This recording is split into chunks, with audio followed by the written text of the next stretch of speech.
امام غزالی بیان کرتے بشر بن حارث نسلی عمریں بڑے کرتے تھے، اڑوس پڑوس میں غریب مسکین یتیم لوارث رہتے تھے۔ امام صاحب سے ملنے حضور اللہ کا شکر ہے پھر بلاوا آیا ہے، حج پہ جا رہا ہوں۔ تو امام صاحب فرمانے لگے کتنا خرچ آئے گا حج پہ؟ کہنے لگا 2000 دینار۔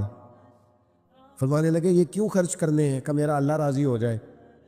تو فرمایا اللہ اگر گھر بیٹھے بیٹھے راضی ہو جائے تو بلے شاہ آسمانی اڈدیاں پھڑدا ہے، جڑا گھر بیٹھا انہوں بڑھیا ہی نہیں۔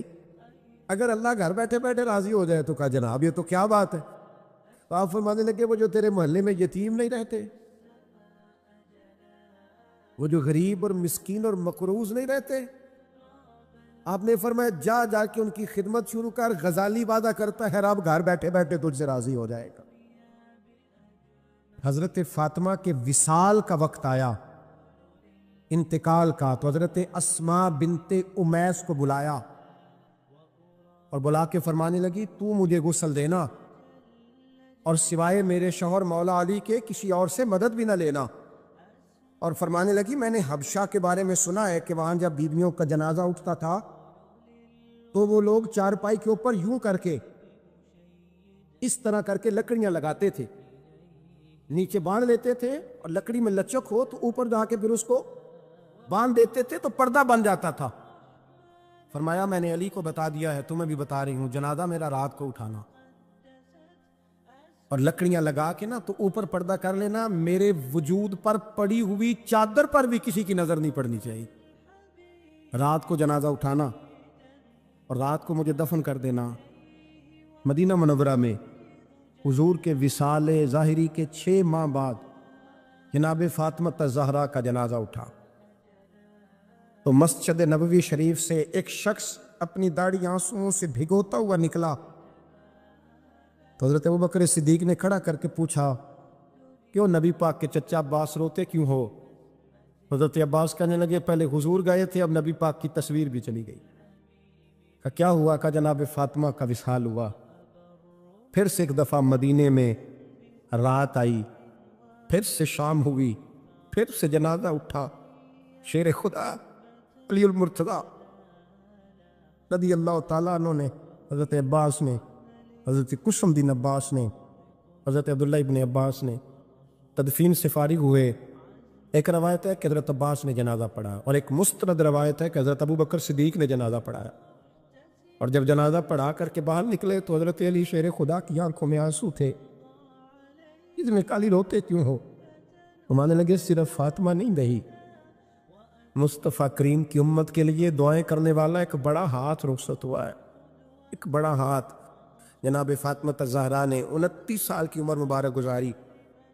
میں نے پہلے بھی ایک دفعہ یہ موضوع بیان کیا تھا تو میں نے بات کر دی تھی، کیونکہ میں نے نہیں کی، وہ بات کسی اور کی ہے، کرنی بڑی ضروری ہے۔ علامہ اقبال کہنے لگے، اسرار بے خودی میں لکھنے لگے کہ فاطمہ جو تو نے کیا ہے وہ کوئی نہیں کر سکتا۔ اقبال کہنے لگے فاطمہ جب تجھے دیکھتا ہوں نا تو تڑپ اٹھتا ہوں۔ کہنے لگے اے فاطمہ میرے رسول کریم نے نا میرے پاؤں میں شریعت کی زنجیریں باندھ دی ہیں، اگر مجھے شریعت منع نہ کرتی، حضور پابند نہ کرتے تو میں کعبے کا طواف نہ کرتا، تیری قبر کا طواف کرتا۔ فاطمہ تو نے 29 سال میں وہ انقلاب برپا کیا، امت پر وہ رحمت کی۔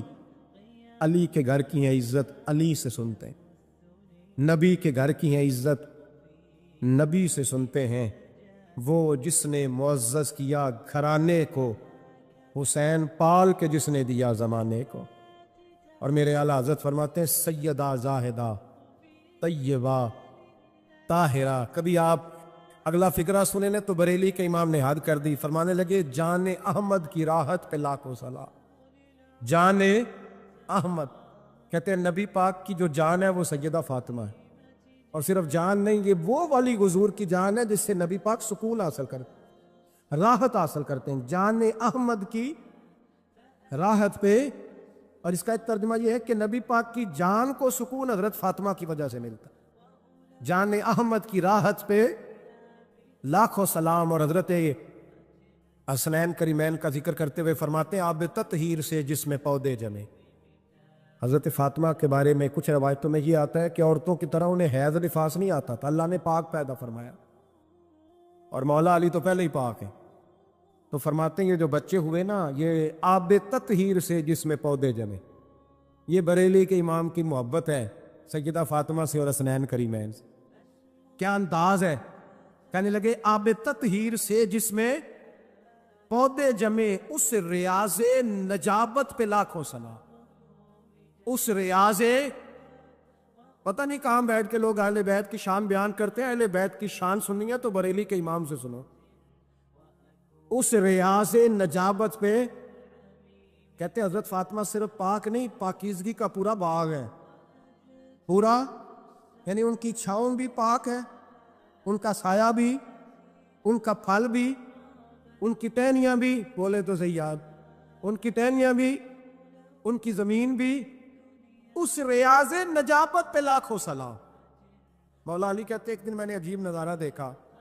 نبی کریم علیہ السلام سفر سے واپس آنے والے تھے. میں نے حضرت فاطمہ کو اطلاع دی کہ حضور آج پہنچ جائیں گے, تو انہوں نے گھر سارا صاف کیا, سجایا, سنوارا, کھانا پکایا. لیکن فرماتی ہیں جیسے ہی حضور اندر داخل ہوئے نا گھر کے, جناب فاطمہ نے حضور کا چہرہ دیکھا تو ہاتھ پکڑ کے چومنے لگی.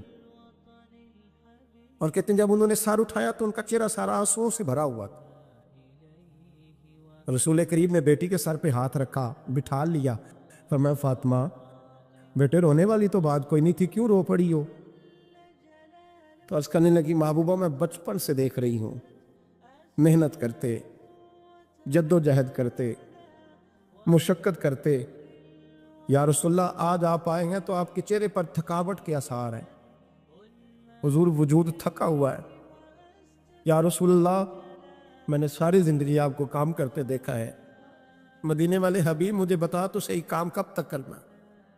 کو وقت آئے گا جب آپ کی کمر بھی بستر سے لگے, کو ٹائم آئے گا آپ گھر میں بیٹھیں من پسند غذائیں کھائیں. حضور کب تک یہ جد و جہد کرنی ہے, کب تک یہ کام ہوگا؟ جناب فاطمہ فرماتی حضور نے میرے آنسو پوچھے. مولا کائنات شیر خدا فرماتے ہیں نبی کریم علیہ السلام فرمانے لگے فاطمہ تیرے باپ کی ڈیوٹیاں بڑی زیادہ ہیں. جب تک دنیا کے آخری کونے تک دین نہیں پہنچ جاتا, اور جب تک اینٹیں اور پتھر بھی میرے دین کا پیغام سن نہیں لیتے, اتنی دیر تک تیرا باپ جد و جہد کرتا ہی رہے گا. یہ بڑا مشکل کام ہے. یہ دین کا سفر, یہ دین کی جد و جہد, یہ دین کی تھکاوٹ. آپ اپنی مرضی نہیں کر پاتے. لوگ اپنی مرضی کے ساتھ جی نہیں پاتے جو اس رستے کے مسافر ہوتے ہیں. وہ دین کی پراپرٹی ہوتے ہیں, انہیں دین کے مطابق چلنا پڑتا ہے. تو جناب فاطمہ نے وہ سارے رنگ دیکھے رسول کریم علیہ السلام کی حیات مبارکہ کے. تیری ساری کیفیت جب دیکھی نا کہ حضور اتنی محنت کرتے ہیں, تو پھر جناب فاطمہ کو میرے نبی کی امت سے پیار بڑا ہو گیا صلی اللہ ہو. سمجھیے گا اس بات کو, امت مسلمہ سے حضرت فاطمہ کو بڑا. امام حسن کہتے ہیں میری اماں سارے کام کرتی تھی گھر کے. اب تو شہزادے ہیں نا ہمارے بچے, کام اور بچی, یعنی بچی میکے سے واپس آتی ہے تو سب سے بڑا دکھڑا یہ سناتی ہے کہ وہ کام بڑا کراتے ہیں. یہی ہے نا دکھڑا؟ ہاں نہ تو کریں. سب سے بڑا دکھڑا کیا ہے؟ پتہ نہیں کیا کراتے ہوں گے, ہال نہیں چلوا لیتے کہیں, یا کچھ چکی نہیں پسوا لیتے, پتہ نہیں کون سا ایسا کام ہے. اور آپ ناراض نہ ہو جانا, میں بھی بیٹی کا باپ ہوں, میں بھی بہنوں کا بھائی ہوں, میں بھی اس بات کو سمجھتا ہوں. لیکن ایک بات ذہن میں رکھنا, کوئی یہ بات نہیں ہے کوئی کرنے والی کہ سارے بچی کے ماں باپ جمع ہو کے پہنچ جاتے ہیں ہماری بچی جی کام بڑے کرتی ہے. مثلاً کیا کرتی ہے, کیا کرتی ہے وہ؟ آؤ میں بتاؤں میرے مصطفیٰ کی بیٹی کیا کرتی تھی. میں نے سینکڑوں دفعہ یہ بات کی ہے اور میرا دل کرتا ہے روزانہ کروں, پھر کرتا ہوں. دنیا میں کوئی اتنا غریب ہے جس کی بیٹی اتنا کام کرے کہ ہاتھوں پہ چھالے پڑ جائیں؟ ہے کوئی اتنا غریب تو اٹھ کے بتائے کہ میری بیٹی سسرال میں اتنا کام کرتی ہے کہ چھالے پڑ جاتے. میں دکھاتا ہوں, میرے رسول کی شہزادی کو چھالے پڑ جاتے. کچا مکان جناب فاطمہ جناب فضا آپ کی لونڈی تھی, ان سے مٹی منگاتی اور گھر میں لیپا پوتی کرتی, پھر جھاڑو دیتی. امام حسن اور حسین کے درمیان پورے سال کا فرق نہیں, 11 مہینے کا فرق. دونوں بچوں کو سنبھالتی. جناب علی کی والدہ حضرت فاطمہ بنت اسد بوڑھی تھی,